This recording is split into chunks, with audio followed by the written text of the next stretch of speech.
Jordan and Gretzky, Serena and Ruth. Remembering great ones is easy to do. But what about the millions who spent their whole lives long snapping footballs and catching sack flies? They're guys, remember that guy.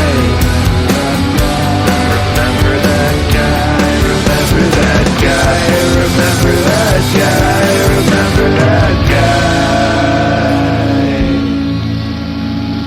They're just gonna remember some guys now. Under 10 seconds to go, the Jets with an opportunity. Ehlers misfires, passes across the shot, they score! Can you believe it? My goodness! We are tied. And remember that guy, the show where we mine our memories for nuggets of nostalgia about peripheral players, past and present. Hey, there, folks. It's me, one of your hosts, James, a proud Canadian hockey supplicant, we'll say. And someone else is joining us just in time today. Just in time and in the nick of time, Diaz with you once again. And we have a very special playoff call was about the football Jets and not the hockey Jets. Please introduce yourself. Yeah, I'm just glad that there are Jets fans out there that are happy. Winnipeg is, I think, technically the smallest market in the NHL. So yeah, it is the fewest possible of any hockey team. So there are not a lot of happy Jets fans anywhere in the world. So I'm just happy for them. It is me, the not happy Jets fan. I guess I'm a neutral Jets fan. They haven't lost a game yet this year. Yeah, so I'm the neutral Jets fan, Xavier. Well, neutral Jets fan, Xavier. What is it that is making memories for you this week? So we're recording this. It is currently 5:09 p.m. on Wednesday the 7th. And it is hard for me to think of anything that wasn't the Arsenal game. I just watched them lose in the Champions League semifinals. But I'm sure I could think of something else. How about the fact that the NBA playoffs are insane and road teams are 5-0 so far in the second round, and I'm hoping that they go 6-0 when the Knicks beat the Celtics later. And then Jason Tatum and Jaylen Brown take 53-pointers because they won't stop doing that and miss all of them. Just to punish the arrogance of being like, we know we can drive to the basket. We've done it before. We know we put them in foul trouble. We will win if we drive to the basket. But we like taking three-pointers. So we're going to take 19 three-pointers out of our 20 shots in the third quarter and blow a 20-point lead. If I'm not mistaken, both the number of three-pointers taken and the number of three-pointers missed were NBA records. And, Greg Popovich has been stepping down and stuff. We've talked about systems, and some people are not able to be as flexible in their systems as Greg Popovich. And two of the top-seeded losses, Celtics losing because they refused to go away from just, we're going to keep jacking up threes. And the Thunder losing because their system says you foul when you're up three, even if Nikola Jokic is on the bench. Apparently you still foul when you're up three. And it just goes to show, like, hey, man, playoffs are a different beast. It's been a phenomenal second round so far. The thing that got me about the Denver OKC, like, you already said the one thing that was stupid about it. But also, like, the fact that they immediately burned their timeouts on each of the inbound scenarios, not even attempting to just inbound regularly. That then means that when Aaron Gordon hits a crazy three to put them up, you now have no timeouts to advance the ball. And, like, even though technically there was, 1.1 left, or, like, that one might have been a little more. 1.1 was the Pacers last night, which is also just incredible. Another example of a team doing everything that they possibly could to hand it back over. No, it's the playoffs, as a neutral, have been amazing. It was a great year for the Sixers to not make the playoffs. I love that the Pacers are on 2 years in a row of only playing teams in the playoffs who are missing half of their starters. And they are making it work for them. You know what? It is better to be lucky than good. And right now, they're doing both. I always push back on lucky with injury because you know what? At the end of the day, if your team stayed healthy, there are certain steps that you took. And maybe this is like explaining for something after the fact and looking for a pattern as a human being with a monkey brain. But you stayed healthy. Your trainers did the work they need to do. You did the work you need to do with endurance. I just always... That's my personal take. I agree to an extent. The way the Pacers play, though, also kind of is physical enough that they're causing injuries, too. A lot of the ones last year were ones where They did a hard foul, and someone fell bad and was out for 3 games. They are very good. I'm not taking anything away from the Pacers, but their physicality leads to other teams getting injured, which over a 7-game series adds up to you might be missing some people for a little while. Like, obviously, the Darius Garland thing, they didn't do that. That's just Garland getting hurt beforehand. But Mobley hurt against the Pacers. Mitchell strains his calf against the Pacers. Still puts up, 48 last night in the loss? But I think the way the Pacers play is conducive to injuring other opponents. Not intentionally, just the physicality of the way they play in general. Again, to be clear, they're not hurting people intentionally. They just play a game that hurts bodies over the course of a lengthy series. Well, and then that's still not luck. That's just strategy. You know what? If the strategy is beat up the other team, I still like it better than fouling Mitchell Robinson while up double digits in the second quarter, which also made me hate the Celtics even more. Like, you were winning by double digits at that point, and you just did not want to play basketball. You wanted to just foul, and then also I saw Celtics fans complaining about the free throw disparity at the end of the game. It was like, half of our free throws were Mitchell Robinson from you intentionally fouling him in the second quarter. What are you on about?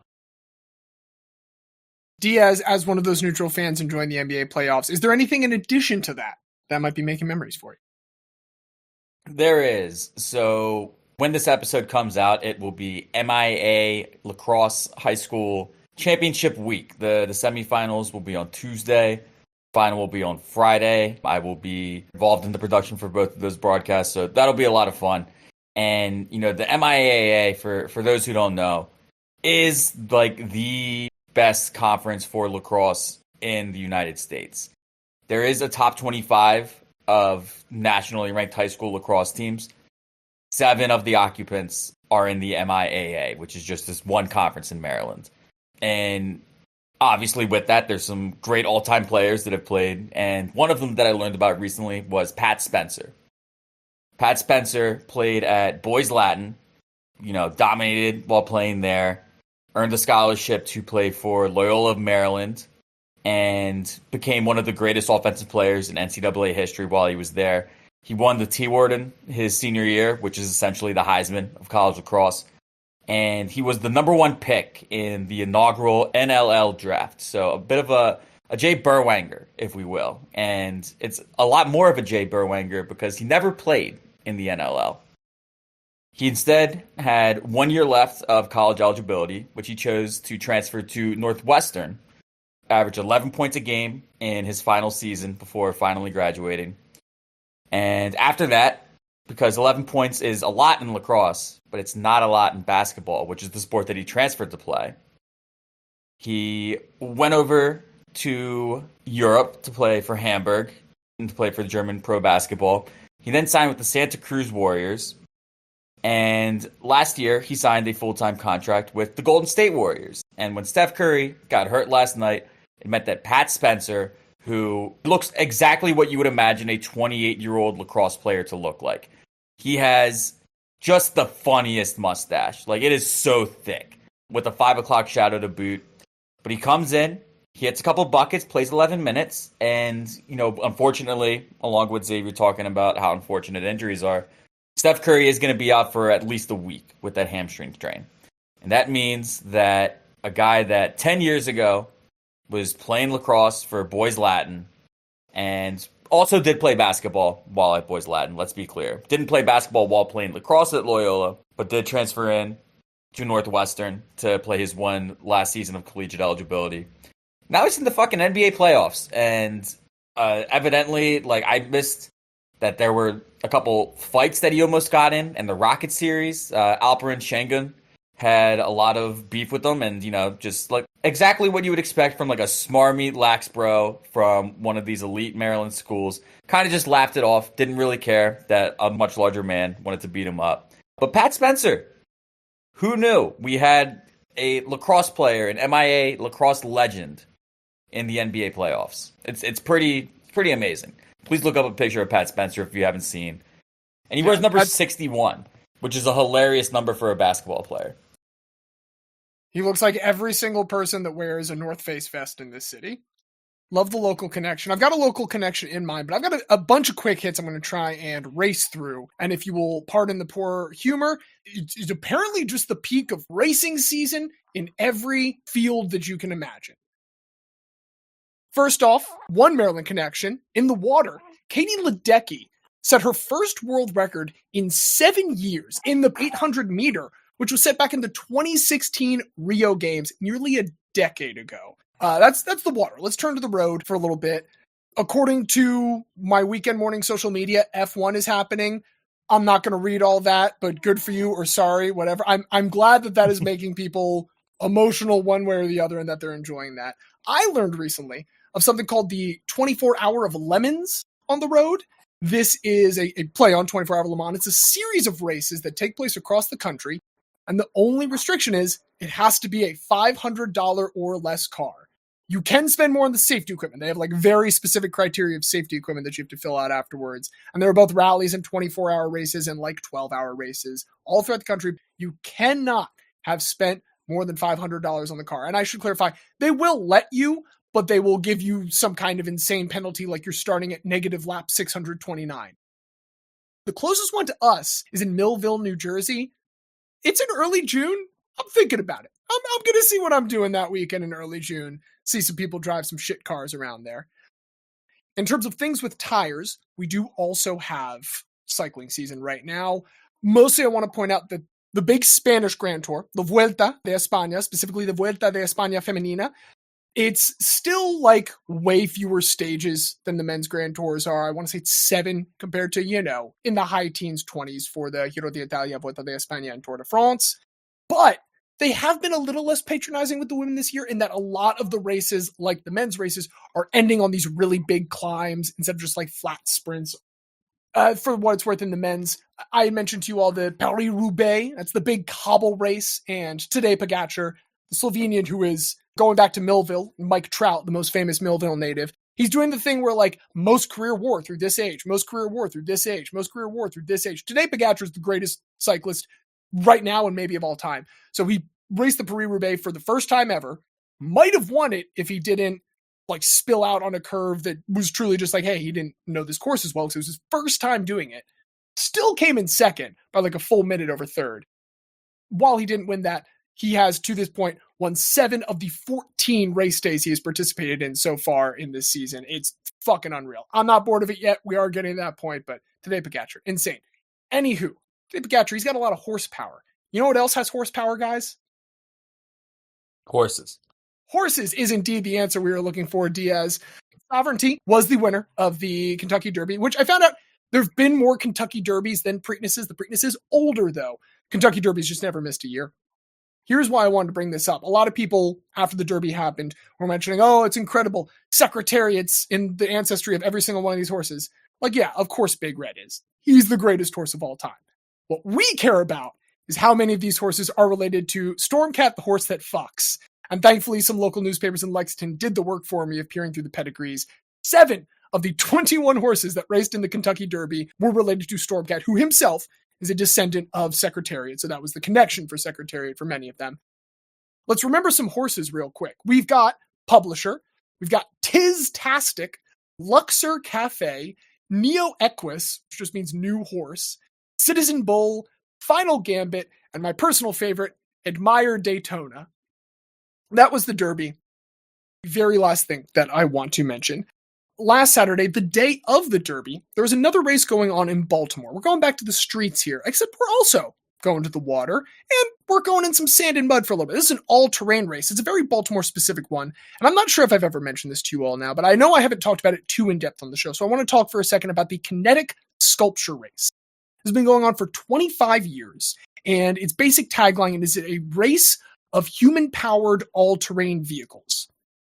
Imagine if Dr. Seuss designed a bunch of parade floats that were all exclusively powered by, like, bicycle mechanics. That is the Kinetic Sculpture Race. It's a couple dozen contestants who cannot have any motors, can't be pushed by their teams, has to be entirely bicycle-powered or otherwise, hand-cranked, some kind of human-based power.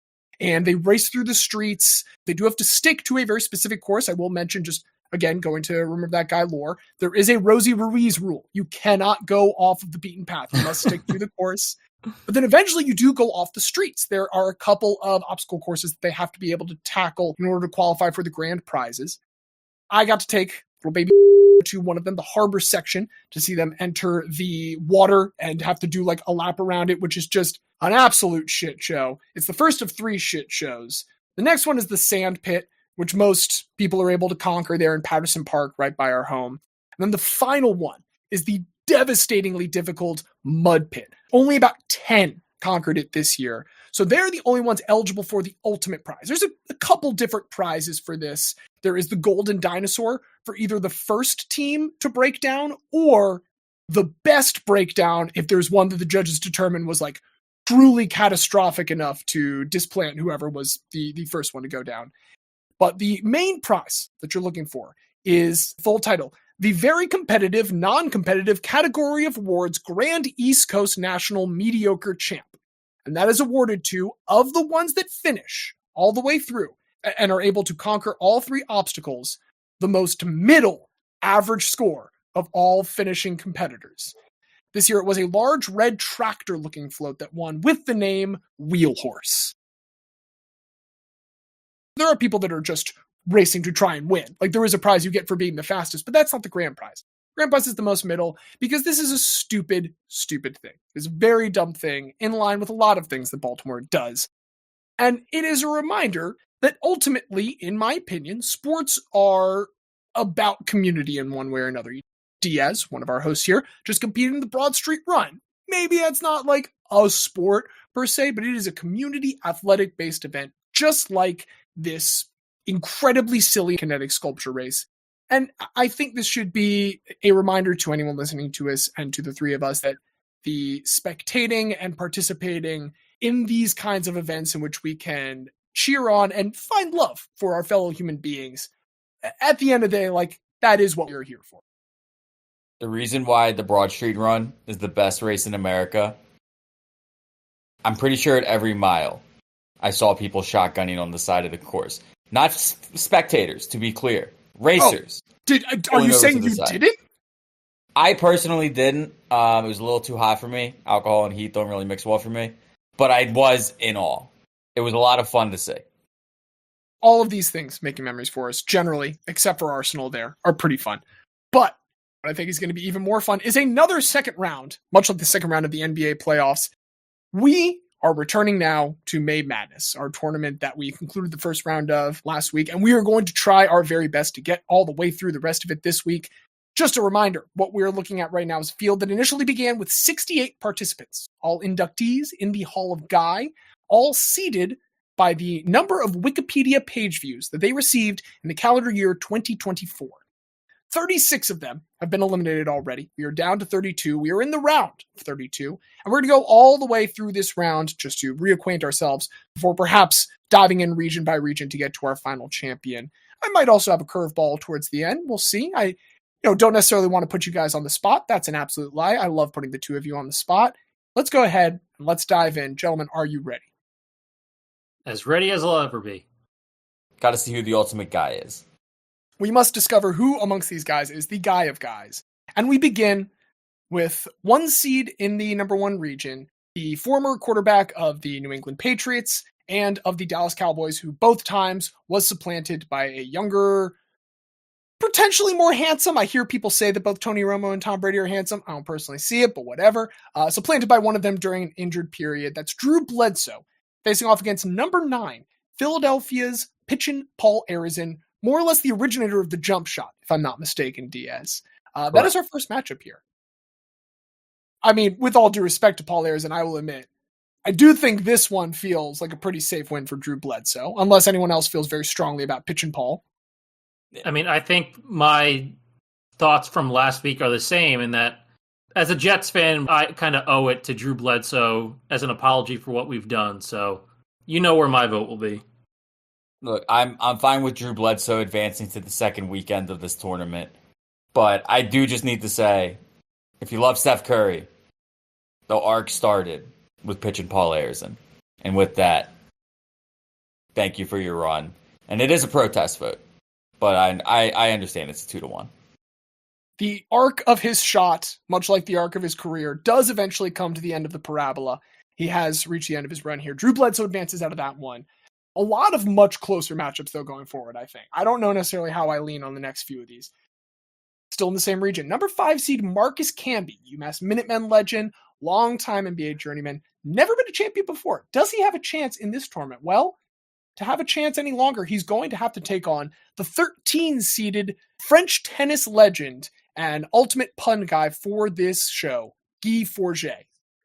I am a Guy Forget lover. I adore Guy Forget, even if I'm not a big Fish fan. I think I lean early to Marcus Camby.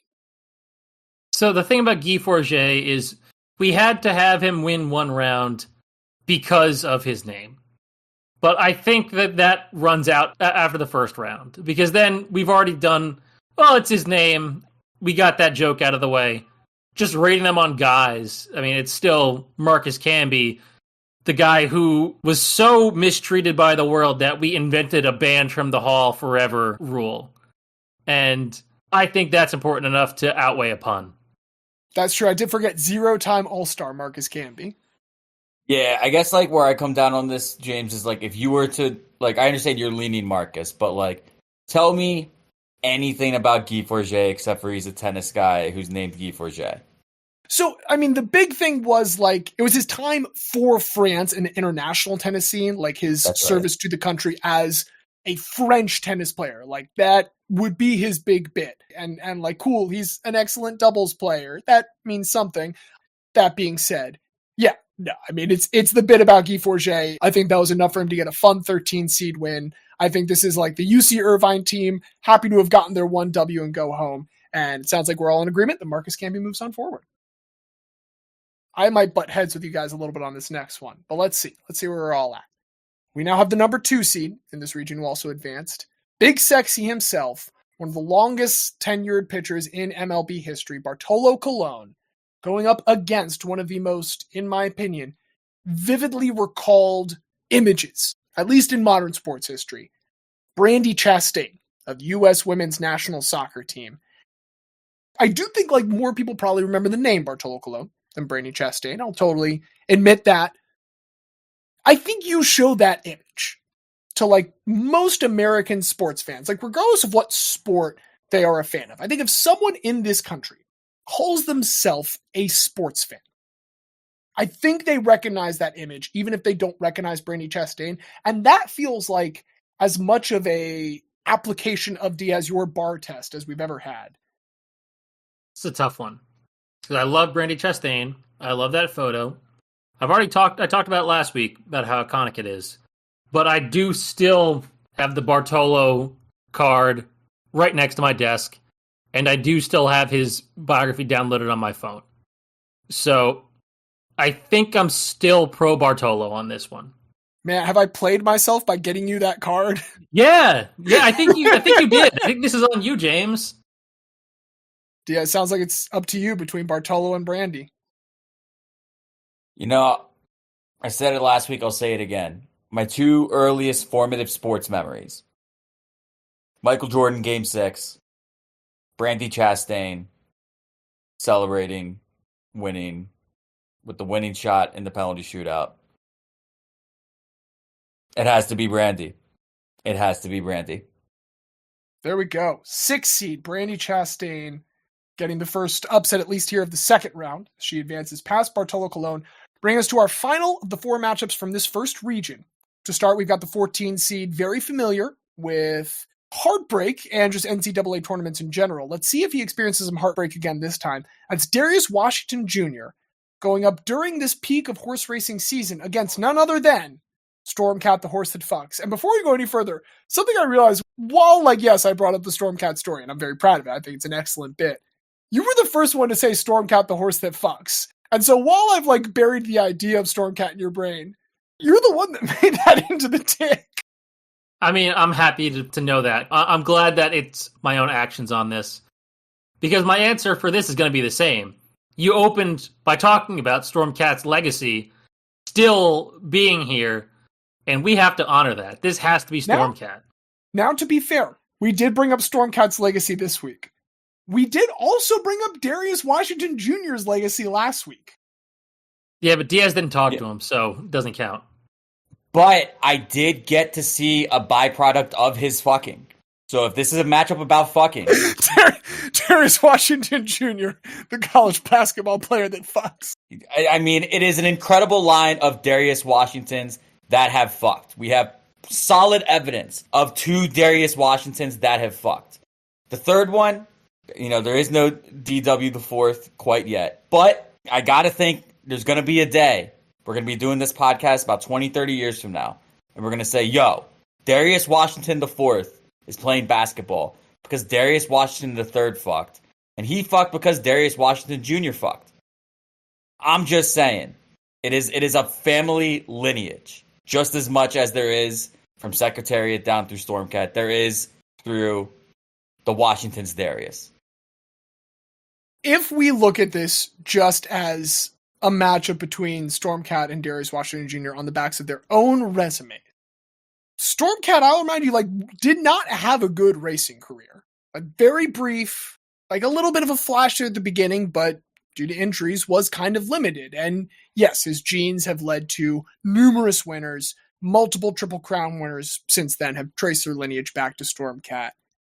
Of these two, Darius Washington Jr. himself did produce more. Now, Stormcat's whole bit is his Guy-bunal is based around that legacy.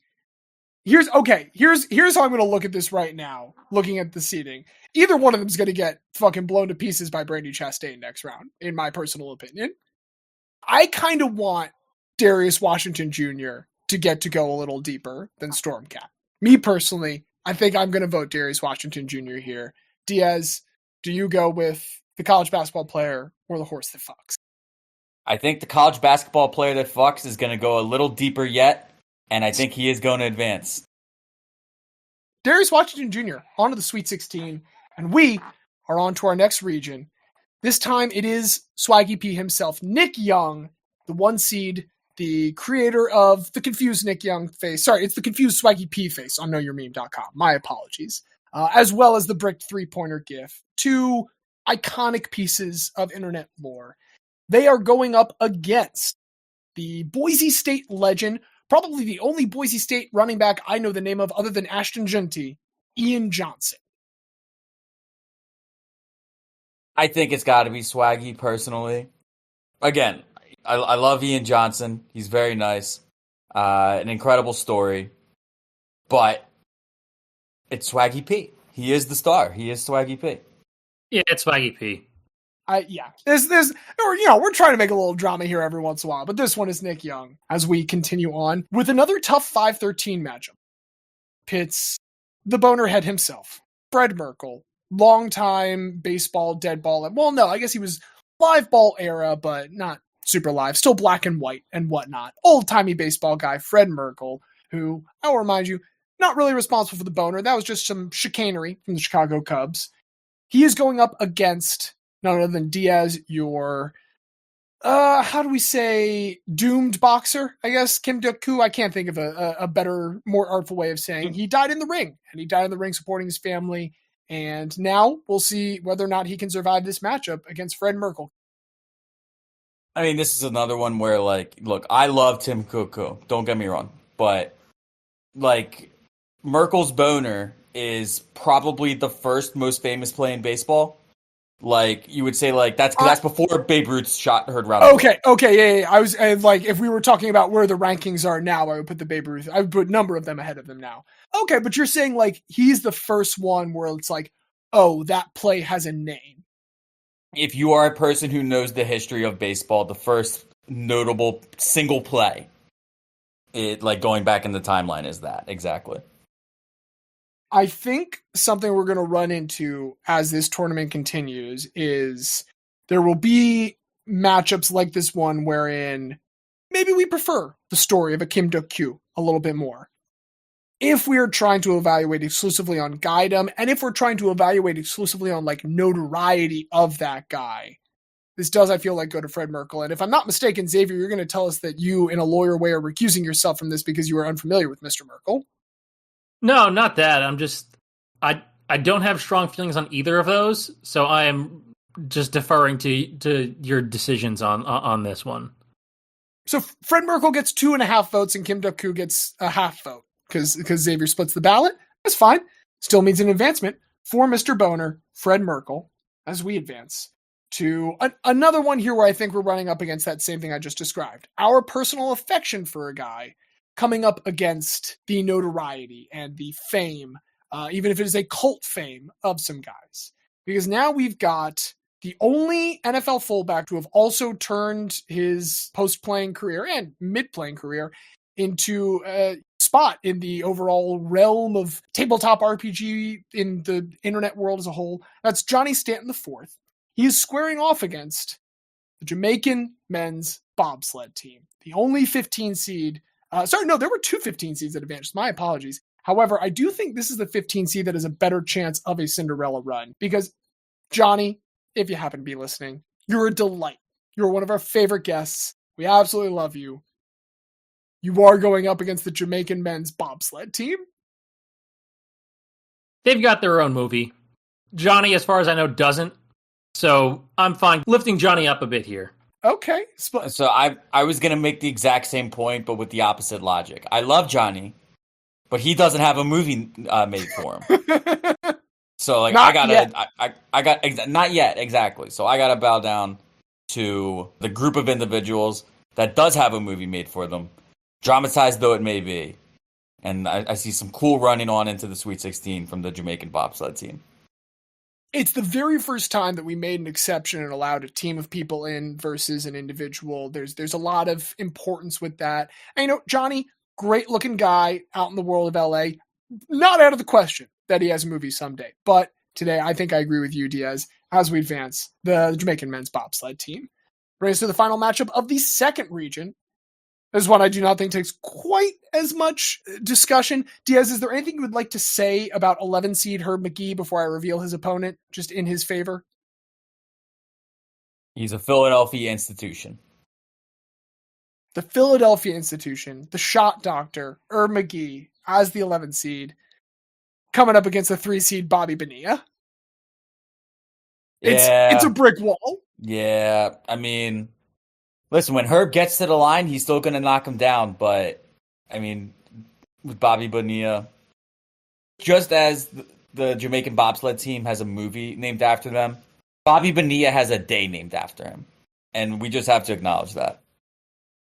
And Herb, not very familiar with bricks. He comes up against a brick wall. What's he going to do? Shot Doctor doesn't know how to handle all that.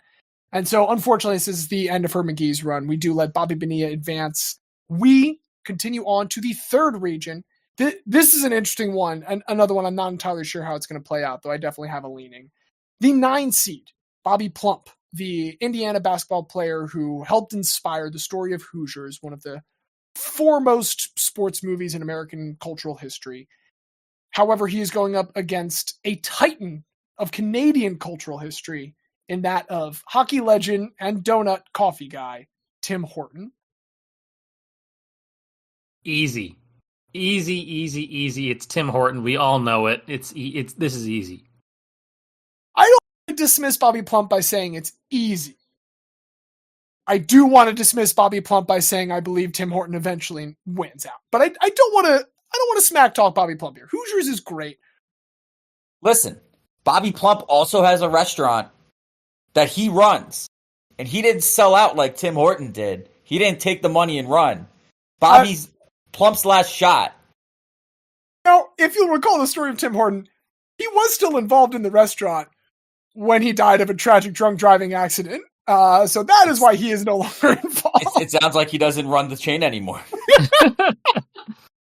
Sounds like Bobby Plump still shows up every day to greet customers and talk about great memories of playing basketball in the Hoosier State. This is true. I think the way we need to, the way to put this to rest is to go back to what we said in the biopic episode. You say, the guy that inspired Hoosiers, sure, but that's Jimmy Chitwood in the movie. It's not Bobby Plump in the movie. If it was Bobby Plump in the movie, I think the argument you just made would win me over. In the end, I am going to align with Xavier, and I'm going to vote in Tim Horton here, if that's all right with you, Diaz. I mean, it's not all right, but it's a democracy. Okay. When I sketched these out, this is the one that I still don't think I've officially come up with an answer for yet. Number 5 seed, one of the original guys brought to this show. Arguably the greatest utility baseball player of all time, Ben Zobrist. He is the 5 seed, and that means he is squaring off against the 4 seed. Do you remember who the 4 seed in this region is? I can ask you the question a different way. Who do you think they are? I am. He is. Yes, it is Pete Weber, the bowling legend, the only 5-time world champion in bowling, or not world champion, U.S. Open champion. My apologies. But did, surpass his father for that record-breaking 5th championship, let out one of the most iconic screams of all time. Who do you think you are? I am. It's Pete Weber versus Ben Zobrist. And in saying this, I've probably nudged my needle ever so slightly over to Pete Weber, but I adore Ben Zobrist, even if he was a Tampa Bay Rays legend, even if he did play for the Kansas City Royals when they won the World Series, despite being a morally bankrupt city and metropolitan area, and I hate everything about Kansas City. My feelings for Ben Zobrist are strong. They could still beat out Pete Weber, but I do think I go a little bit towards just, again, the widespread notoriety. Ben Zobrist is a very workmanlike baseball player. Doesn't necessarily get a lot of recognition, even if he's one of only a few players to win championships with different teams in consecutive years. Pete Weber is the guy who said, "Who do you think you are? I am." Everyone knows that. So I'm going to preface this by saying that I stayed up extra late last night in order to make sure my wife got extra sleep. I could tell she was very tired. So I am on very, very little sleep right now. When you first said Ben Zobrist and Pete Weber, the image that came up in my head was Pete Weber fucking Ben Zobrist's wife, Ben Zobrist walking in, and Pete Weber saying, "Who do you think you are? I am." And now I just have that thought in my head of Pete Weber being the type of guy who would fuck Ben Zobrist's wife. Well, and I don't know where that leaves me on who to vote for, but I think it's Pete Weber. There are cucks, and there are people who cuckold. And Pete Weber is a man who cuckolds, and I think we just have to respect that energy. And I do think we have to vote for Pete Weber. There we go. Pete Weber is I'm sorry, Ben Zobrist, if you ever listen to this. Pete Weber is advancing. And that brings us to our next one. And something that I realized in the seeding for this one is one of these individuals did pass in the last calendar year. And that probably inflated their seeding a little bit. So it's maybe not quite as much of an upset if they don't advance. But let's stop beating around the bush and get to it. The number 10 seed is a hockey coach who bent the rules like some kind of white hat hacker in order to eventually help build the rules back up stronger than they had been before. The originator of Towel Power, Roger Nielsen himself. He is going up against not the Brad Pitt Billy Bean, but the other Billy Bean, the LGBTQ plus baseball icon, the member of the Beans and Rice outfield at one point in the minors. And as I mentioned, his seeding maybe a little bit inflated. He is a 2 seed in this region. That is probably about people checking his page after he passed. But you know what? That means that he has gotten to this 2-10 matchup, and that is what we have to debate now. These are both my guys. I feel very strongly about both of them. Thinking about the totality of the guys and trying to think back as to, what is it that makes a guy a guy? I just kind of feel that it's Roger Nielsen. I feel like he has that guy energy that deserves to be celebrated by us. I think I'll say the same thing about Roger Nielsen against Billy Bean as I'll say against Bruce Bowen. To my knowledge, feel free to correct me if I'm wrong. You can always find all of our information on how to correct us at bit.ly/remember that guy, all one word, all lowercase. I don't think Billy Bean has a statue yet. And I know Roger Nielsen has at least one.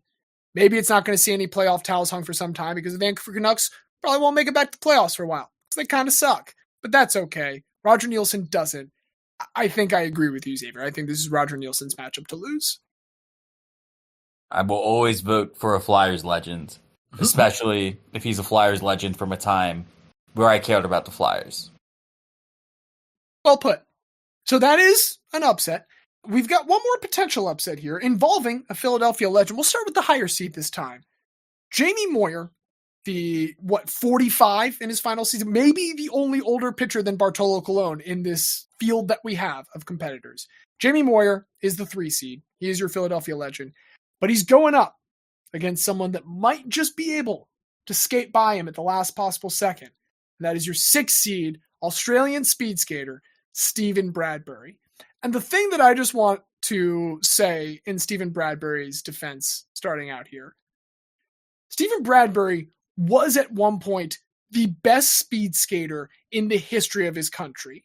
And the reason I bring that up is that all of his legacy of being this like speed skating pioneer in the country of Australia, all of that success on an international scale has been completely wiped away by the one moment that now everyone remembers about him. And that, once again, similar to Brady Chastain, you might not know the name, Stephen Bradbury, but he is the kind of person where you can go, sit down at a bar with someone and be, hey, remember that speed skater who won a gold medal because everybody else crashed? I do want to say for Jamie Moyer, he was 45 when the Phillies won in 2008. He was 49 years old in his last season with the Colorado Rockies. Damn. He turned 50 in November of that year. Obviously, baseball is not played into November. I'll also mention real quick that nothing Charlie Morton has done since we last recorded has made me feel differently about the fact that I would choose Jamie Moyer over him. He is currently 62. I don't think he could throw his fastball at 62 anymore. But I do think he could throw 6 innings of 3-run ball. I'm thinking of the old adage in golf of wanting to shoot your age. Is there some kind of equivalent with old ass baseball players? Is the moment that you're an old baseball player when you can no longer throw your age with the fastball? I think that's probably fair. I do think he could still dial it up to 70 if he really wanted to. He just might destroy every single part of his body. Right. He would no longer be able to give you 6 innings of 3-run ball after doing that. It would be the last pitch that he threw. I have no issue if Jamie Moyer goes here. I think let's throw it to Zave for the tiebreaker because Diaz, it sounds like you're in for Jamie Moyer, which totally respect. I am going to stick with Stephen Bradbury. X, what you feeling? I'm feeling Stephen Bradbury. I respect finding your way to win, which was by just staying in the back and hoping everyone else crashes out. And it works. So I do like that. And you know what? Sometimes all you need to do is not fuck it up. He is getting on in. We've got 2 Winter Olympians in the round of 32. That's fun.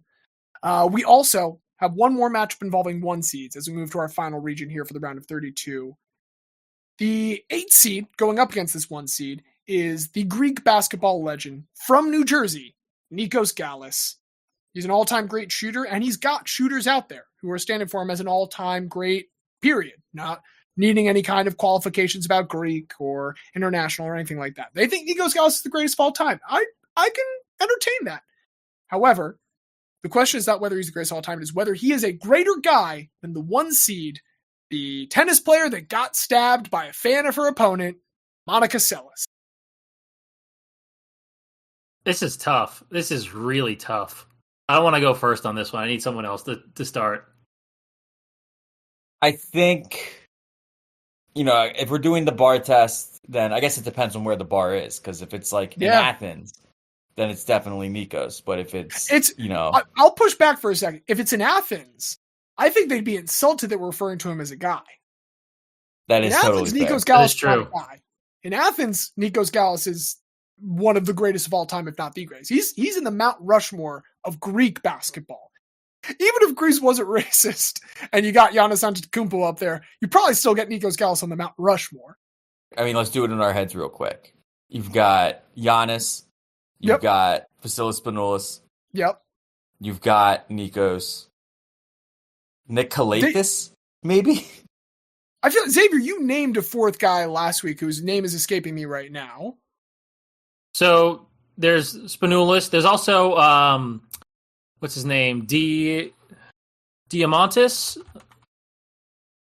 Dimitris Diamantidis, who has 3 EuroLeague championships, EuroLeague MVP, 2 EuroLeague Final Four MVPs, 4-time All-EuroLeague first team, and 6-time best defender, and all-decades team for both 2010 and 2010 to 2020. So that's the other Greek legend up there. But again, what we're doing here is we're establishing that Nikos Gallus in that country is a Greek legend, and whether or not it is fair, in this country, not particularly well known. And I don't think anyone's going to go to the mat saying Monica Seles is an all-time great tennis player. You might have someone saying like, yo, that was some all-time potential that was squandered because of her memorable interaction with a fan, as we put it. I do believe that all the 1 seeds get through to the round of 32. I think this is Monica Seles. I'm fine with that. Yeah, Monica. We're feeling Monica Seles. She and Andre Agassi were like the progenitors of grunting in tennis, if I'm not mistaken, because they were both like being trained at the same Florida area. Also, they're both trained in the same Florida school that becomes IMG Academy, so you've got all the like immediate branches to thinking about that and the AAU setup of sports for youth today. Monica Seles, I think, just has a lot of intangibles here that help her push through. So let's see who her opponent in the next round is going to be. In this one, another international guy, and another international guy that people might take offense if we tried to claim was a guy and not a goat. Still, I think an interesting discussion to see whether the 5 seed Ricky Dozen, Japanese wrestling legend, can overtake 13 seed original mold from which Caitlin Clark eventually was cast, Denise Long. I mean, I just want to emphasize, like, the through line is not just these were good girls basketball players, women's basketball players who could shoot the basketball. It is in the state of Iowa where Denise Long made her mark. And the specific brand of 6-on-6 basketball that was so iconic there that there are still people who will defend it. Lisa Bluter, the old Iowa coach, grew up playing. Has Caitlin Clark ever played 6-on-6 basketball? I don't believe so, because if memory serves, that last year that was the high school guiding philosophy was like 99. So that would have been like around when she was born is when Iowa moved to 5-on-5 version. But certainly, I mean, like, you know, like I said, Lisa Bluter, her Iowa coach, played it. So, you know, the through line is certainly there. There's also the novelty of her having been drafted by the Warriors. Yeah. You know, I'll also throw out her being as much of an LGBTQ ally as a sheltered person from Iowa could be. The first time she saw a lesbian couple when she went out to California was just, oh, I didn't know they could do that. That's cool. All those my pitches for Denise, but I mean, Xavier, I'm sure you have an equally impassioned plea for Ricky Dozen. I mean, it's just that it's a soap opera. It's a great story. It's a man who essentially invented a sport for a country that is now obsessed with it, who lived a life of being stabbed by Yakuza and dying because he drank when he wasn't supposed to. He wasn't supposed to, recovering from being stabbed by the Yakuza. Being stabbed. And the Yakuza apologized to him for stabbing him.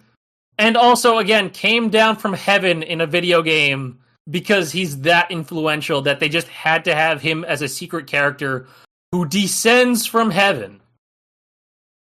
We do run into the same issue as we did with Nikos Gallus, where, like, he's so much of a legend in Japan.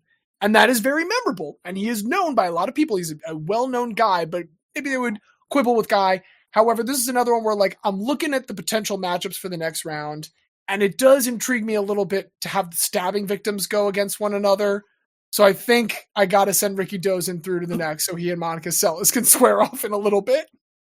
That's totally fair. If only Denise Long got in more violent conflicts. If only she'd been stabbed. That's probably not a thing that I should say on recordable audio. Okay, this next one. We said a lot in the last episode. We are subjective people. This, I think, is going to test our subjectivity versus our objectivity more than any other matchup this whole time. The 15 seed. You know him. You love him. He plays for both the Temple Owls and the Philadelphia 76ers. It is none other than Pepe Sanchez, Argentinian great, and not one of, like, the super well-known Argentinian greats, just kind of also there.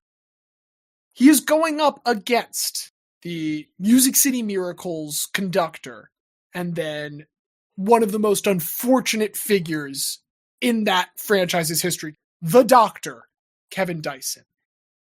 And while we acknowledged that Pepe Sanchez, in many ways, by bringing U. Diaz to Temple University, is part of the reason that we are all here today.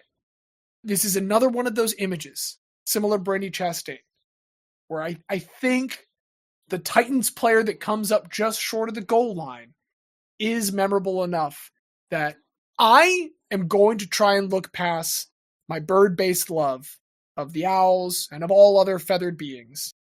And I think I am going to cast my vote in this matchup for Dr. Kevin Dyson over Pepe Sanchez. Dr. Kevin Dyson is where we first decided that we wanted to take well-rounded guys into the Hall.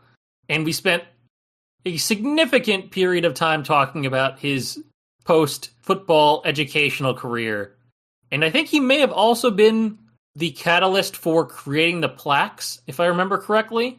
He was not the catalyst. That was just something I wanted to do because I have an overactive brain that needs to be doing something all the time, and that's a very large reason that we have this show and everything that has sprung from it. He did like it, though, right? He did like it. I was going to say, he is the first person to be aware that he has a plaque made by Remember That Guy. Yeah, I'm feeling Dr. Kevin Dyson. Yeah, I love Pepe, but if I were to say that I have a third formative sports memory, it is Dr. Kevin Dyson stretching out, being tackled by everybody's favorite linebacker who turned into a rapper that nobody actually heard but was referenced on many songs. It's Dr. Kevin Dyson. Dr. Kevin Dyson is not brought down this time by who? Mike Jones. He does cross the plane into the Sweet 16. And that means we've got just one last matchup here in the round of 32. The number 3 seed, the greatest big that Michael Jordan ever played with by his own admission, Mr. Brian Williams, a.k.a. Bison Dele. He's going up, though, against another formative guy, much like Kevin Dyson, in the history of this show. And that is the woman who continues to have shit to prove time and time again, U.S. Olympic swimmer, Dara Torres. Dara Torres, Bison Dele. Which one of these two? Neither are my guys, but it feels easy to me. And I wonder if Diaz has the same thought. Just the legacy of Dara Torres on this show, I feel, is so important that we have to keep her going. No, I absolutely agree. And I mean, I'll say this for Bison Dele. Bison Dele, like Dr. Kevin Dyson liked the tweet. If Bison Dele were still with us, what I know of his life is that if he were to find out that we did this, he would come on and do like a 2-hour interview with us. I believe that to be the type of person that Bison Dele is. That being said, we turned Dara Torres into an adjective. Torresian is an adjective on this podcast because of her legacy and her continuing to come back at ever-increasing ages and continuing to perform at an elite level. I'm also I'm gonna go back to if my guy Jamie Moyer couldn't get through with his legendary performances in the old age, I need to plant my flag down for Dara Torres, and I need to see her go through to the Sweet 16. There it is, Dara Torres. I mean, here's the really bleak way to look about it if we want to make it oversimplified. 2 of these folks enter the water, and one of them emerges, and that is Dara Torres, who goes into the Sweet 16. Very true. So I'll put this to the 2 of you. We now have our 8 remaining matchups with the Sweet 16. Do we want to go like region by region until we have our final 4 participants? Yeah, that makes sense. I think that makes sense, yeah. It's like of the region, semifinal, regional final, and then we go back to, once we have the final 4. Okay. Then it's a pair of Massachusetts legends. On one hand, the gunslinger who was shot down in his prime by a member of your New York Jets savior, Drew Bledsoe, going up against a guy who had a prime, but never really even had a prime acknowledged in Marcus Camby. Drew Bledsoe, Marcus Camby, who's going through? There's only so much love I can give a Patriot. I think I have to go with Marcus Camby on this one. Yeah, I think just raw credentials and notoriety within the sports world. It does go slightly to Bledsoe. Yeah, I would that's what I was going to say. For a second, I thought, Diaz, you were agreeing with Xavier that we couldn't go Bledsoe any further. Because I would say, raw credentials of notoriety, it feels very much Drew Bledsoe over Marcus Camby. I think the thing that does it for me is if Drew Bledsoe was just the guy that got replaced by Tom Brady, Marcus Camby wins this. That's a notable guy distinction. But that's maybe not enough to carry past Marcus Camby. However, the fact that it did happen to him a second time in Dallas really seals it. I feel that this is a Drew Bledsoe win. I think another factor is like how recently has this person been in the public consciousness? And we go back to that Celtics Bucks series where I forget who talked shit on Eric Bledsoe, but then Drew Bledsoe decided to show up courtside because of it. I forgot about that. Yeah, that was a whole thing. That was a whole subplot of like the first Giannis versus the Celtics series, however many years back. So I think based on that being a tie-breaking factor as well, I do think it's Drew Bledsoe. Well, let's find out who Drew Bledsoe's Elite Eight opponent is going to be. In one corner, Darius Washington. Very familiar with these large-scale tournaments, but someone else who has a pretty notable tournament moment is Ms. Brandy Chastain. Darius Washington is fun, but it's Brady Chastain. Yeah, Brandy has. Look, we got him through to the second weekend. I'm happy with that, but no, I mean Brandy Chastain. You know, it comes down to when both of these people had their shining moments. One of them made the shot, and the other one didn't. That's and the other one didn't twice. You know, it's unfortunate. Oof.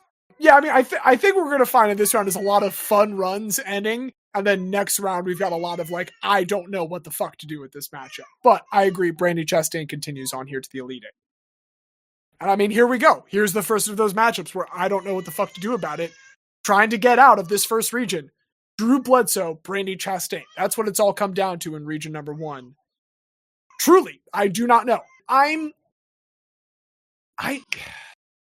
think this is where Xavier's inability to root for a Patriot at this point is going to combine with the kind of iconic nature of the image that Brandy has. Like, I'm betting that Xavier is not going to root for Mr. Bledsoe in this particular instance. That's a safe assumption. Thank you for confirming. And if that's the case, then I mean, Diaz, do you think Drew Bledsoe should beat Brandy Chastain? Look, it's a great run that Drew Bledsoe's had. He had a great run with the Patriots, and then somebody else had to come in to finish the job. He had a great run with the Cowboys, and then Tony Romo didn't hold the snap, and the Cowboys still haven't been to a Super Bowl since we were like 5 years old. It's really great. But all that to say, Drew Bledsoe has some great runs. Drew Bledsoe doesn't finish them. Brandy Chastain does. I think Brandy Chastain has to go to the Final Four. Brandy Chastain has punched her ticket to the Final Four, and we continue our ride as we go to the second round, where I think we've got a chance for some very interesting outcomes here. We've got 2 double-digit seeds going up against 2 Titans. First off, number 13 seeded Fred Merkel against number 1 seed Nick Young. Here's my pitch for Fred Merkel here. I'll go out and say I'm voting Fred Merkel because you, Diaz, just mentioned like kind of the proximity of time that we're doing. We're still very close to Nick Young's career. And his 2 most notable things are kind of like internet image and GIF responses that have come from his career, for sure, and are incredibly ubiquitous. But Fred Merkel's thing, the thing that has carried him through nearly a century of history at this point, bears his name. And even if you're not someone that necessarily knows Merkel's boner, we know that those people do exist now amongst the baseball fans in the world. Surprising still, but hey, those people exist. Most people, even if you don't know what happened, do have some passing familiarity with the phrase Merkel's boner. It is also an excuse to keep saying Merkel's boner for one more round. But I think this is a 1 seed that does not advance any further. I have the opposite perspective on this because when I think of a guy, Swaggy P just has all the energy of a guy. Like, everything he's ever done, everything he said, his ability at basketball versus his ego and, you know, standing in the world. He is just such like an incredible, you know, example of what it means to be a guy and why guys are so memorable despite maybe not deserving that from their actual abilities. And Swaggy P, I feel like, is someone that we will remember for a very long time just because everything he did was so iconically stupid. People still use the turned around celebration meme all the time. People still use the confused swag EP all the time. Absolutely. Look, Nick Young is deserving. If he advances, he advances. But the one thing that I will push back on a little bit is I do think Nick Young's talent is commensurate with his ego. He is an incredibly talented basketball player. The issue is that he's Nick Young. And that is why he's not an all-time great. That is why he is a guy. I mean, like, you look at, granted, those Warriors teams felt inevitable. But if you look back at the year that Nick Young was on the Warriors, he made some key stops. He made some key shots. When he had his moment to be called upon, he was ready for it. I do think if we were to advance forward another 100 years, I do think those gifts are going to live on in time. Calling my shot there, but I do think Nick Young does pull ahead of good old Bonehead Merkle here. Okay, no worries. Nick Young on to the Elite Eight, and he will be facing either the 15 seed that could. So let's see if the Jamaican men's bobsled team can advance. To do so, though, they need to topple a pretty unstoppable force. An annual rite of passage for all baseball fans. The one, the only, Bobby Bonilla. It's Bobby Bonilla for me. It just makes me so happy every year when it's Bobby Bonilla Day. And it makes me happy whenever the Dodgers give out a contract that pays you 1 cent now and $5,000 tomorrow, and then does that make you happy? $1 million in 17 years. Because then I get to think about this all comes from Bobby Bonilla. And all from the fact that the Mets suck at running their organization. I get to hate the Mets a little more. I love Bobby Bonilla. He has given us so much, and we need to give back to him. I mean, he gets $1.2 million every year. Do we need to give anything to him? Maybe he'll give us some money. Still gets $500,000 from the Orioles on top of that every year. If we make him number one, maybe he'll give us some money. He has the money to give. We're looking for sponsors. That would be fine. Yeah, the RTG podcast is brought to you by Bobby Bonilla. Bobby Bonilla. Okay, so in the Battle of the Bobs, Bobby Bonilla. And that means to secure a position in the Final Four, this is the highest seeding matchup we've had so far. Number 1, Nick Young. Number 3, Bobby Bonilla. Which one is more inevitable? I mean, by definition, one is technically inevitable because it happens every year. Okay, but also... It is inevitable. It is inevitable. There will be an end. There is an end in sight. Here, let me take 1 second. Let's look up when Bobby Bonilla Day ends. I want to say it's like 2041. 35. So here's the question. July 1st, 2035 is the final Bobby Bonilla Day. And maybe we'll continue to celebrate it in a sense. But he won't be receiving the 1.2 mil. And Diaz, you were pretty confident moments ago that Nick Young's gifts are going to last a century. I'm not convinced the human race is going to last a century. So if the gifts are going to outlive us as a whole, Australia will exist. It might be a hieroglyphic by that point, but it's going to be one of the first gifts that gets transcribed into the wall after we have the nuclear fallout. Cave paintings of Nick Young. But I think we've played ourselves with that a little bit because after 2035, it might be Nick Young. In this decade remaining, I do think it is still at this time Bobby Bonilla. I was ready to say Nick Young seconds ago, and I've just completely flip-flopped in the moment, and I apologize for that whiplash, but I all of a sudden now convinced myself, no, actually, it is Bobby Bonilla. Let's do it. Bobby Bonilla Day. Let's go. Yeah, I'm fine with it, and with the point to also make that, I made my impassioned plea for listen, Nick Young was actually really talented. His stats just never backed up his talent level.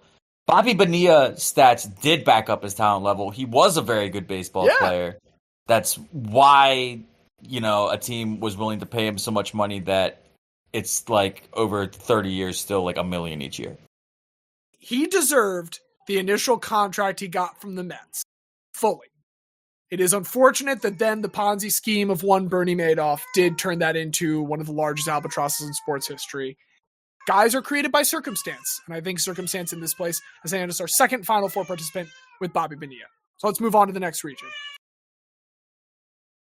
We got a couple ice hockey guys in this. Neither one's in the same matchup. We got actually a lot of ice in here, in general, on this next region.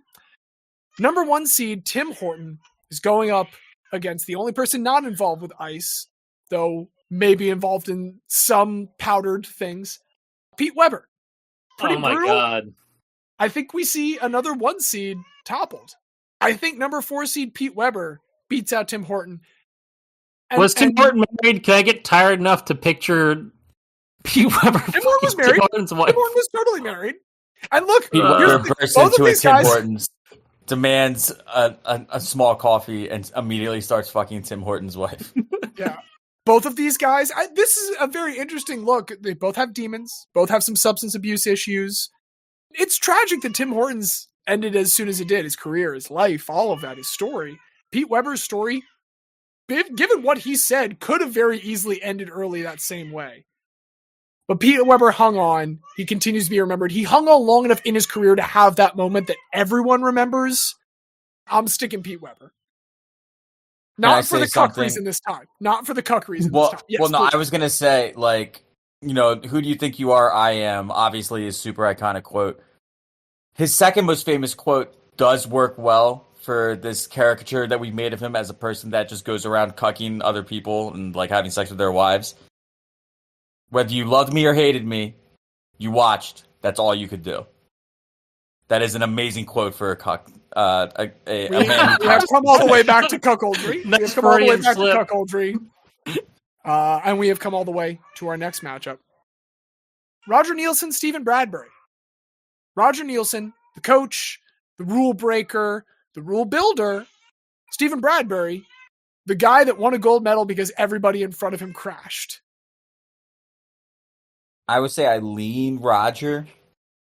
I do love the Bradbury story, but Roger Nielsen is to hockey as Greg Popovich is to basketball, just a little earlier. I was all ready to say Stephen Bradbury, and now you're trying to bring basketball grandpa into it, and it's compelling. I love Roger Nielsen. I think his impact on hockey is unquestionable, and maybe doesn't get the credit it deserves. Despite, having a statue, there are many people with statues that still don't get the credit that they deserve. I think he is one of them. I don't know. I mean, how often do we have Canucks, Flyers, and Rangers legends in the wild? I'm fine with Roger Nielsen advancing. I want the record to show I'm voting for Stephen Bradbury. I do think that just the look on his face, the fucking stupid grin on his face as he just kind of T-poses across the finish line, the legacy that he built in Australia. I'm going to go Stephen Bradbury. I'm fine, though, putting Roger Nielsen through to the next round, meaning that Roger Nielsen gets the honor of being defeated by Pete Weber. I'm not even going to it's fucking Pete Weber over Roger Nielsen, no question. It was a dream run to the Elite Eight for a double-digit seed, but it is time for Pete Weber to fuck Roger Nielsen's wife. I do enjoy that my sleep-deprived delusions have at least assisted in this run in some way, and will be recorded for all posterity, so that in 10 years, when I forget about how tired I was when I had a kid, I can remember by just re-listening to this one episode. Okay, we've got 8 guys left in the final region. First up, Monica Seles, the person who survived a stopping attempt, versus Ricky Dozen, the person that didn't. Ricky Dozen, Japanese wrestling legend. Monica Seles, very talented tennis player. And we do love ourselves some unrealized potential. Ricky Dozen realized just about all the potential he possibly could in his life, shortened by a stabbing though it was. I will give you credit, Xavier. You did point out the Yakuza apologized for stabbing him, and I don't think the Steffi Graf fan who stabbed Monica Seles ever apologized to her. I mean, we're also talking about the Yakuza who pretty famously are unapologetic about everything. And yet in this case they were. Is this a guy recognized guy scenario where the Yakuza is a guy? I think so. I really wish there was some evidence of maybe the Yakuza guy having to cut off his pinky as penance, because that would make it even greater. For my own headcanon, I'm gonna just pretend that he did, because I know that he had to go to his grave every year after that as penance. But anytime the Yakuza apologize for what they've did to you, and to your family and then watch over your grave in penance for decades. That's fucking insane. I think, Monica Seles, I'm sorry. We're not trying to stab you in the back here. That's been done already. We don't like repeating jokes. Yes, we do. Ricky Dozan, you are on to the Elite Eight, and you will face off against a couple of Season 1. Like, we are going back in the back catalog to get these two. Dara Torres, does she have enough shit to prove in order to take on the Doctor, Kevin Dyson? Oof. This is, much as with Pepe Sanchez and Kevin Dyson, if we are putting our objectivity and subjectivity up against one another and seeing which one wins out, I think I can recognize that, like, to the world as a whole, they should know Dara Torres better. Dara Torres should be better remembered. And maybe that's our duty. Maybe I'm wrong to abandon that duty. But I think to recognize which one is remembered more as a guy, I think that is Dr. Kevin Dyson. Dr. Kevin Dyson? That's probably a joke that we made like 2.5 years ago. What say you, Xavier? Because I mean, these are my two babies, and it's hard for me. I'm trying to think who still has more shit to prove. And technically, by there's definition, one didn't win. Like, one has more shit to prove. Well, I guess Dr. Kevin Dyson does have more shit to prove in terms of making a good educational atmosphere for the children of America. They're going to need it at this point, so maybe I can give it to them on those grounds. We need teachers and principals to actually do good things. If you're both Dr. Kevin Dyson, then I'll at least say, hey, Dara, I gave you a protest vote. I tried to prove my shit. I couldn't prove it enough. But I am delighted to see the Doctor go through. He goes through. Can he make it to the Final Four, though, as he pits up against his toughest opponent yet, Ricky Dozan, who I think could make a Mike Jones-esque tackle if called upon? It's tough. I mean, I've talked about Ricky Dozan ad nauseum at this point. He is one of my favorite people of all time from these shows, but we're getting to that level for everyone, so it's hard to... I can't really use that much as a distinguisher.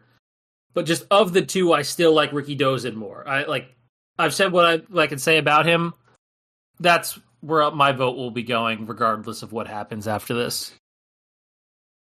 We talked about the similarities between Ricky Dozan and Nikos Gallus in their, I guess not home countries for Nikos Gallus, but in their countries where they made their names and made their fame. I think this is the point we can no longer get away with calling him just a guy. I think this is where we have to acknowledge, no, Ricky Dozan's the greatest Japanese wrestler of all time. Oh, no, he's not the greatest. He's the most influential. He's definitely not the greatest. There have been many, many wrestlers in Japan better than him. Giant Baba? There we go. I have now exhausted my entire knowledge of Japanese wrestling. Maybe it's the part of me that just wants to see one double-digit seed make it to the Final Four. I think the fact that it goes from the Music City Miracle to coming just short in, if I'm not mistaken, consecutive games. I don't think that was about 3 weeks. It was the wild card round. Okay. I was trying to figure out. I didn't remember if it was conference championship. So in one playoff run to have those two, the duality of Dr. Kevin Dyson, I think, is what does it for me. I am going to say Kevin Dyson. I'm always happy to see Dr. Kevin Dyson be acknowledged. And with that, our Final Four is set. We've got two very difficult matchups that we now need to square away with. And we will, of course, figure out a third place championship after that. So we have 4 remaining matchups in total. But let's get down to them, folks. This is not going to be easy, but we have to do this important work.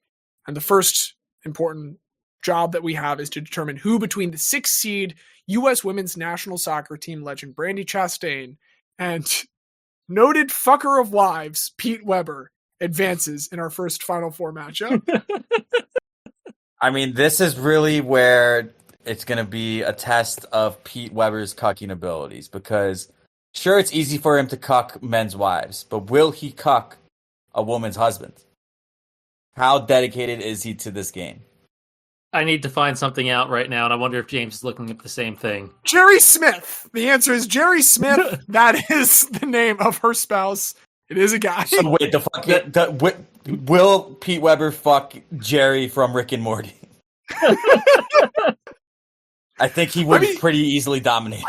I think if it was to win, he would. Like, I think Pete Weber has that competitive edge within him that if you told him, hey, you got to go fuck Brandi Chastain's husband, he would do it. We're just making shit up about this guy at this point. It's entirely not true.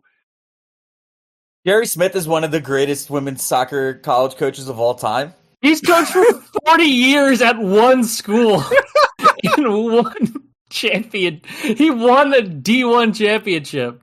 Twice.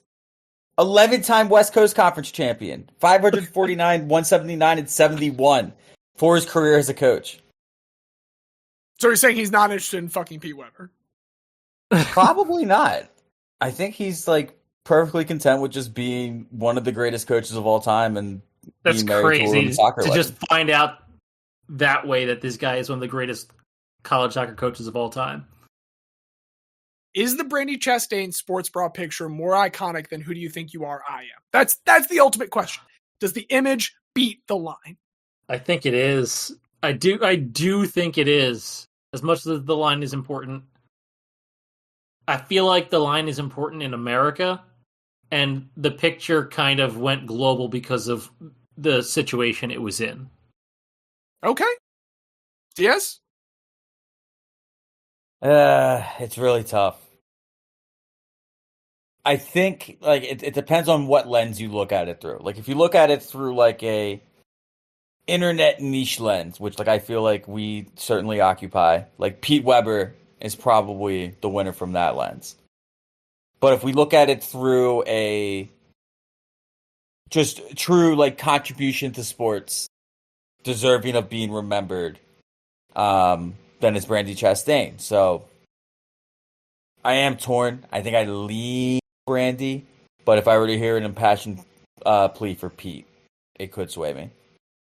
I'm not even necessarily voting for Pete, but here's my final thought on it. Xavier and I listen to a number of podcasts from the McElroy family who do stuff like My Brother and Me and whatnot. One particular one is a podcast called Wonderful, which is one of those brothers and his wife. They, outside of the St. Louis Blues, do not give a shit about sports. They do not follow sports. They do not care about sports. They know Who Do You Think You Are, I Am. They have done a segment on that show about Pete Weber and Who Do You Think You Are, I Am. And so if the question is, which of these two do sports fans remember more? I agree at that point. I think that's Brandi Chastain. I'm pushing back on the niche of the internet presence because I think Pete Weber is like, that's one of the bigger, more universal internet things for people who don't even, again, like necessarily understand all the context behind it. And there's so much story that leads up to that moment. I still, even then, might go Brandi Chastain, but I felt like that kind of leaving of the sports world for Pete Weber has to be mentioned. I think it's worth being mentioned. I think it's a great run to the Final Four, but I mean, it's Brandi Chastain. It is Brandi Chastain who's gotten a spot in the final. Let's see who's meeting her. Kevin Dyson, the 10 seed on one end, going up against number 3 seeded Bobby Bonilla. He has a structured settlement. He needs cash now. Can he cash it in and get a spot in the final? I mean, Bobby Bonilla never liked a post about him from our account. This is true. This is true. And we do love flattery above all else. It's two different kinds of remembering. I think Kevin Dyson has a very similar style to Brandi Chastain in that he is the subject of a photo and you don't necessarily know his name, but you can remember that image and it is an iconic image. Whereas Bobby Bonilla, we celebrate Bobby Bonilla Day. We know his name. He does have an annual day of remembrance as a guy. I love Kevin Dyson. I have fought for Kevin Dyson to get to this point. I think this is where my battle for Kevin Dyson must finally, much like his attempt to score a touchdown, come up short. I mean, I'm Dr. Kevin Dyson, so Xavier. James made an impassioned plea and then immediately gave up. Which, if James had just said they wanted Kevin Dyson, they would have won. It's not even an impassioned plea. It's the distinction between the two. It feels like this group would be happier if it was Kevin Dyson than Bobby Bonilla. So let's go with Kevin Dyson because he was nice to us and liked that post that post that we made about him. The subjectivity has reared its head once again, and that's A-okay. We'll get to the championship in a moment. We are going to give that one the ultimate praise this time, but normally it is the third place champion that we're most concerned with. And this is where I've got the aforementioned curveball to throw at the two of y'all, because this has been a 68 guy field. And that's almost really nice. And I agonized in setting this up, like, where can we drop one more person? It's got to be in a matchup where it doesn't go any further, right? You can't do it to the championship. You can't just put someone through to the championship all of a sudden. But maybe you can put someone through to the third place championship. Maybe if there is someone that you have spent, 8 hours or so discussing, significantly longer than anyone else on the show. Maybe if it's someone who, in 2 instances where they got to a Final Four of their sport and did not advance to the championship themselves, did not get a chance to play in a third place championship. And maybe, if that's the case, in order to get a 69th guy in this tournament, we can make it so that our third place championship is between one Bobby Bonilla, one Pete Weber, and one Joseph Vincent Flacco. Maybe Flacco doesn't win, but I am pulling the authority that I have as the person who keeps all of these notes on a piece of paper to put Joe Flacco through to the third place championship so that we can have 69 nice guys in this tournament. And so that is our third place championship before we move on to the final. What do you guys think? Bobby Bonilla, Pete Weber, Joe Flacco. This is tough. This is really tough. But I am a man of the law, a man of rules. So I'm going to say that I'm narrowing it between Bobby Bonilla and Pete Weber in my head, as much as I do love Joe Flacco. Heresy! We gave Joe Flacco his love. No one else in this bracket has an 8-part series all about them. Not yet. We can agree on that, right? So I think it's Pete Weber. I think Pete Weber is the third place champion. And I think that fits Pete Weber. I mean, what can be said about Joe Flacco that has been said over the previous 2.5 months of recording this podcast? I love him. I absolutely love him. To have had the, not like super close personal relationship, but like we have the Delaware football camp memories. He fucking screwed me. He said that I wasn't in the end zone when I clearly was. And that's fine. But, this does seem like it is the perfect opportunity for me to exact petty revenge and to not vote for Joe Flacco. Way to hold a grudge, baby. Listen, I'm a Philadelphian. It's what we do. Yeah, so same as Xavier, Pete Weber versus Bobby Bonilla. I do think I lean Pete. I think Pete Weber is the one that breaks out of the sports sphere. I think people who love baseball love Bobby Bonilla Day. It is a joyous day for all of us. But I agree. I think of these three, and I'll still consider Joe Flacco in my judgment of these three. I will still put Pete Weber through. But I'm glad that we got a moment to say how much we love Joe Flacco and to make this 69 guys. And now it is time to figure out who amongst these 69 is the guy of guys as we put the 10 seed Dr. Kevin Dyson against the 6 seed Brandi Chastain. We have talked all in all about the images that these two are associated with. Well, that isn't a deciding factor anymore because now it's the two of them against one another. So there is no, that person from that picture that I remember. Now it is just Kevin Dyson, Brandi Chastain on the merits of their guidem. What do the two of you think? It's the earliest Super Bowl memory for me versus the earliest soccer memory for me. Which football, baby? That is so interesting to have that be the finale. And I'm kind of weighing up the sports in my head of like, what's a more memorable thing for me? And with the fact that I kind of fell away from soccer for a very long time and then got back into it late high school, the Rams Super Bowl win and Dr. Kevin Dyson coming up just short, I think was the catalyst for me to love American football. Because growing up, across the street was my neighbor, the Rollas, and I hung out with Pat Rolla, their son, a lot because my parents worked all the time, and usually I was going to a neighbor's house after school just because of my parents' work schedule. And the Rollas were massive Rams fans. And so we went to their house across the street for the Super Bowl. I remember that Super Bowl party. I remember that happening. And I remember really caring about football a lot after that. Like, I had enjoyed football a bit beforehand, but I think that is the game, and that's the play that really kind of got me into it. And maybe I should be mad about that because of my lifelong then becoming a Jets fan, which I did despite my dad because he was a Giants fan. I wanted to pick something you can't different. blame Kevin Dyson for just spiting your father. But yeah, that next season is when I started watching the Jets because that's when we had the 4 first-round picks: Chad Pennington, Anthony Beck, John Abraham, Sean Ellis, and I really cared about football. And I think it can be directly correlated to that Super Bowl and Dr. Kevin Dyson. So I think as much as I love Brandi Chastain and I love the U.S. women's national team, as both of you know, we did watch a very sad World Cup together very early in the morning in a Brooklyn basement a couple of years ago. I think it's Dr. Kevin Dyson for me. Yeah, I mean, I think I'm kind of in the same boat as Xavier, where, like, my early memories of the Eagles are just them being bad. I don't have, like, inflection points. Whereas with that Titans run, as you've pointed out, James, as well in this episode, there's the 2 inflection points. There is the Music City Miracle, and there is 1 yard short.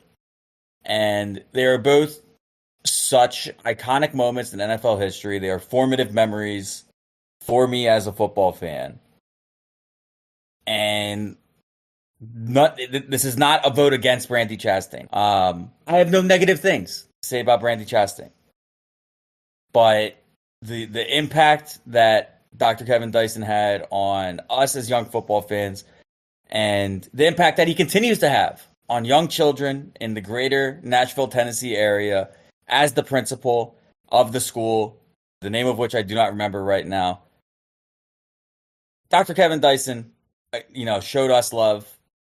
I think we show him the love. I think we recognize him as the guy of guys. The last thing I want to say about contrasting these 2 images. The one of Kevin Dyson, there is, I think, more context.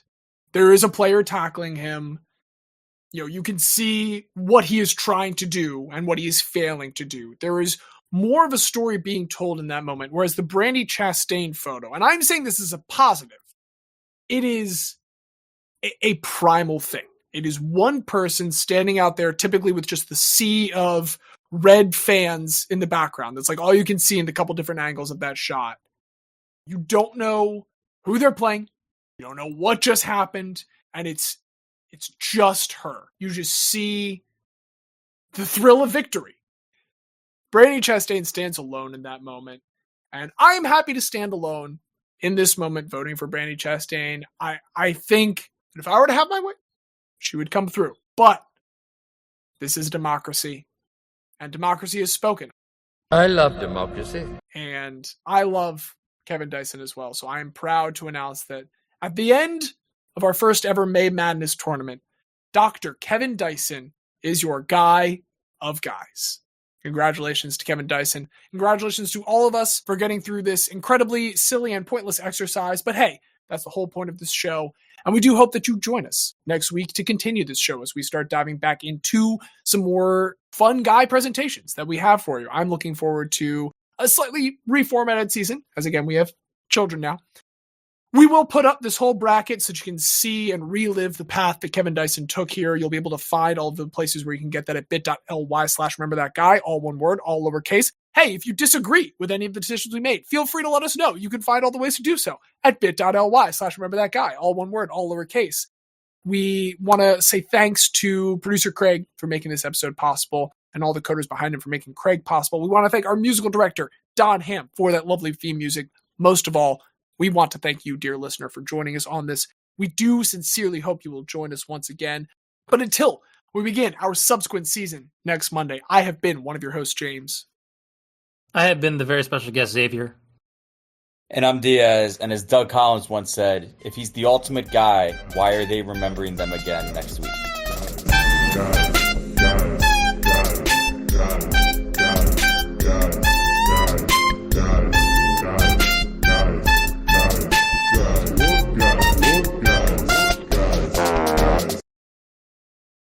Here in the first region. In 1 second. Good old redacted baby name.